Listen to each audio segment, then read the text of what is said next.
I can't. Oh my Whoa, God. you can't just hit her Everyone like stay that. in your seats, please. Get out of that seat, now. The words cut through the cabin, sharp enough to make every passenger look up. Amara didn't move. The sting on her cheek was still fresh, but her expression didn't flicker. The attendant towered over her, convinced she held all the power, confident that this black woman had no right to be in first class at all. Whispers spread. Phones hesitated in hands. No one knew what Amara was about to reveal, only that the air had shifted, heavy with something about to break wide open. This is the story of the plane's owner, before the world knew her name, before ownership papers and corporate empires ever mattered. Amara Lewis lived a life rooted in quiet discipline and unshakable purpose. She wasn't the type to chase attention or validation. Her success came from years of moving in silence, building, learning, and rising in spaces where people like her were never expected to last, let alone lead. Her days often started before sunrise. She preferred it that way. The stillness, the clarity, the sense that she could set her own rhythm before the demands of the world gathered around her. On most mornings, she spent those first few quiet hours reviewing flight reports and updating logistics schedules. A habit left over from her early career in aviation management. Even now, as the head of an international charter company, she still believed no detail was too small. The sky had always been her sanctuary, long before she had the power to command it. But she didn't flaunt that authority. Even her closest colleagues knew her as humble, reserved, and intensely private. To strangers, she was simply a well-dressed black woman traveling alone.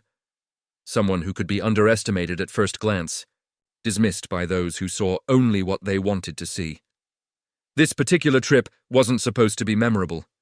A short flight, a quiet cabin, a moment of peace before a week filled with negotiations and site visits.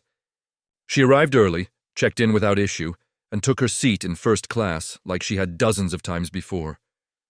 She settled into the soft leather, breathing in the familiar hum of pre-flight routines.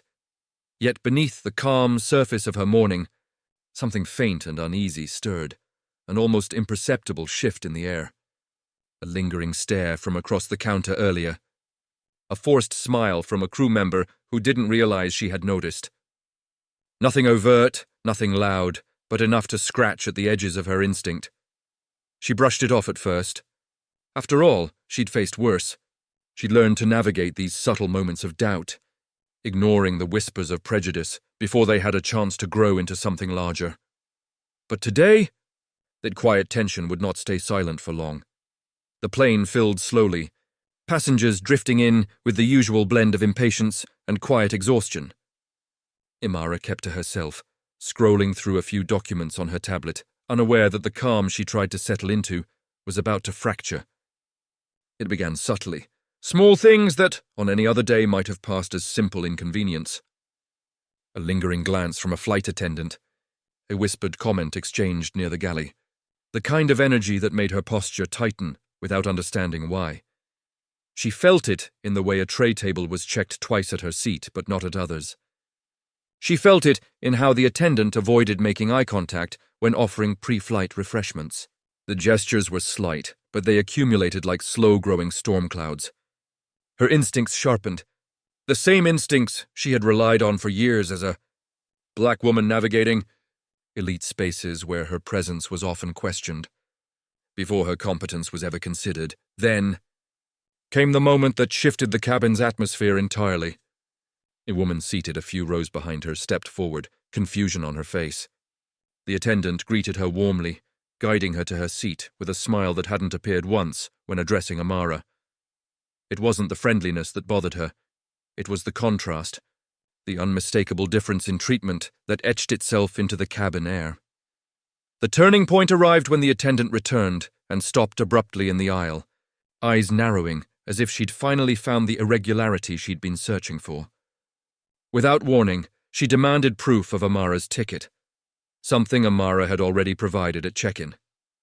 Still, she handed it over calmly, the weight of her composure more potent than any rebuttal.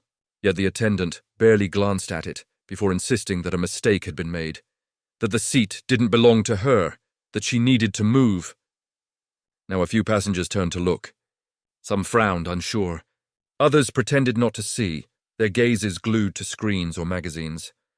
As though invisibility absolved them from witnessing injustice, Imara felt the eyes on her, the pressure of silent expectations. Expectations that she remain polite, compliant, non-confrontational. She didn't move, her breath remained steady, though her heartbeat pulsed with the familiar sting of being singled out. She tried to explain that her ticket was correct, that she had every right to sit where she was.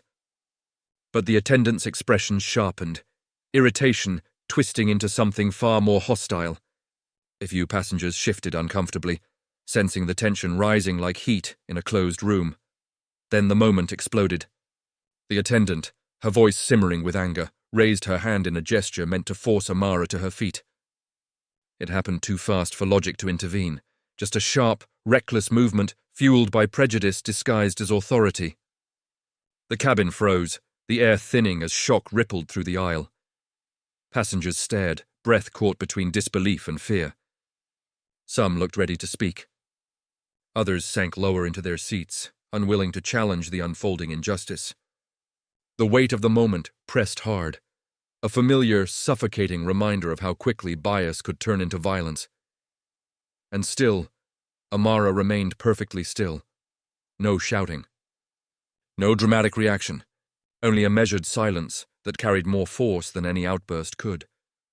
A silence that made the cabin hold its breath, waiting for what she would do next, if she would rise, or if this confrontation was only the beginning of something far larger than anyone realized.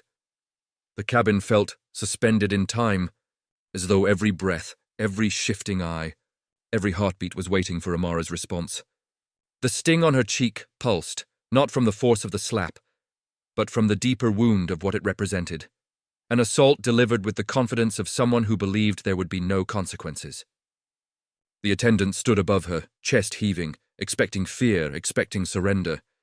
Instead, Amara reached slowly into her bag. The movement drew every gaze. The attendant stiffened, suddenly unsure. A few passengers straightened, sensing the tide turning but not quite understanding how. Imara's hands didn't shake. Her composure was unnerving, so calm it felt like a warning. She set a folder on her lap, opening it with deliberate care, revealing crisp documents that suggested they had been handled with respect.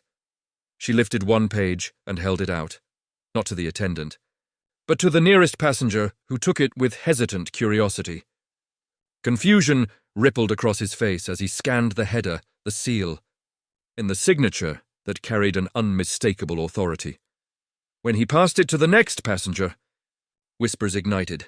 It wasn't a boarding pass, not an upgrade slip, not a complaint form. It was ownership documentation. Her name is attached to the aircraft's owner, her signature authorizing flights, staff, and operations, including the very plane they sat on. The attendant's face drained of color as the papers moved down the row. The cabin shifted, power realigning in real time. And in that thick, trembling silence, the truth settled over everyone like a sudden drop in altitude. She wasn't just a passenger. She was the owner, and the reckoning had just begun. The attendant's posture collapsed the moment the truth reached her. The arrogance drained from her expression, replaced by a trembling realization that spread across her features like a shadow overtaking light. She stepped back, her certainty dissolving into panic as passengers stared, not at Amara, but at her.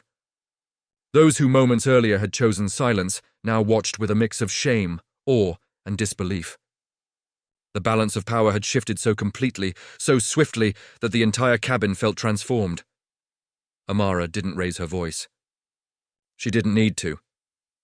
Her presence alone carried the weight of a woman who had been underestimated too many times to count, and had mastered the art of rising above every slight. She simply gathered the documents, rested them on her lap, and let the truth speak for itself. A flight supervisor was called. Apologies tumbled out, first forced, then frantic, as the attendant realized the magnitude of what she had done. But Amara remained composed, her silence now a mirror reflecting the ugliness of what had unfolded. She understood that this incident was more than a personal insult. It was part of a pattern, a reminder that no level of success, wealth, or title could shield a black woman from prejudice lurking in plain sight. When the plane finally landed, the story didn't end. It rippled outward, sparking conversations about bias, accountability, and the false assumptions that lead to violence and humiliation. Imara walked away unchanged, but the world around her could no longer pretend not to see, and it leaves a question echoing long after the cabin lights fade. How many more moments like this must happen before people finally confront the truth behind them?